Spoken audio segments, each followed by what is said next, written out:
African-American men in this country who haven't had the experience of being followed when they were shopping in a department store. That includes me. There are very, very few African-American men who haven't had the experience of walking across the street and hearing the locks click on the doors of cars. That happens to me, at least before I was a senator.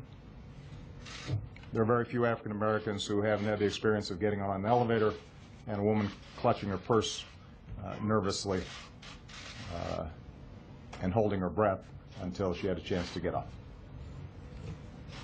That happens often.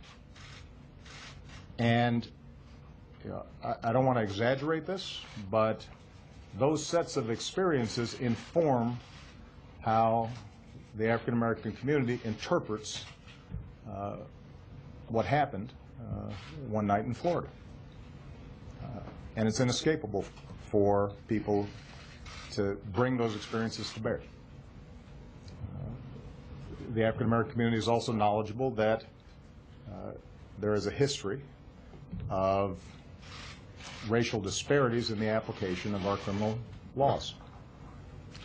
Everything from the death penalty to enforcement of our drug laws. And that ends up having an impact in terms of how people interpret the case.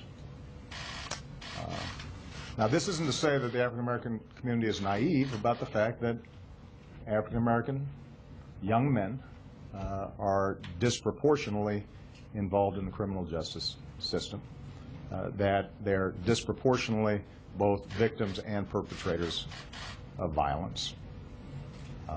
It's not to make excuses for that fact, although black folks do interpret the reasons for that in a historical context. They understand that some of the violence that takes place in poor black neighborhoods around the country is born out of a very violent past in this country, and that the poverty and dysfunction that we see in those communities can be traced to a very difficult history.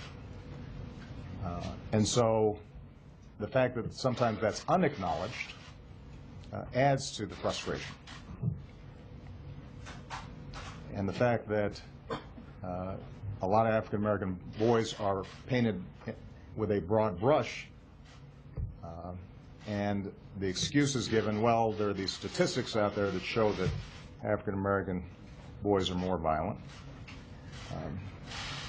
Using that as an excuse to then see sons treated differently causes pain. I think the African American community is also not naive in understanding that statistically, somebody like Tryavon Martin was probably statistically more likely to be shot by a peer than he was by somebody else. So folks understand the challenges that exist for African American boys. But they get frustrated, I think, if they feel that there's no context for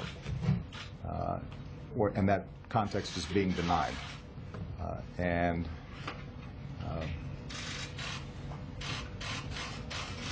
that all contributes, I think, to a sense that if a white male teen was involved in the same kind of scenario, that from top to bottom, both the outcome and the aftermath might have been different.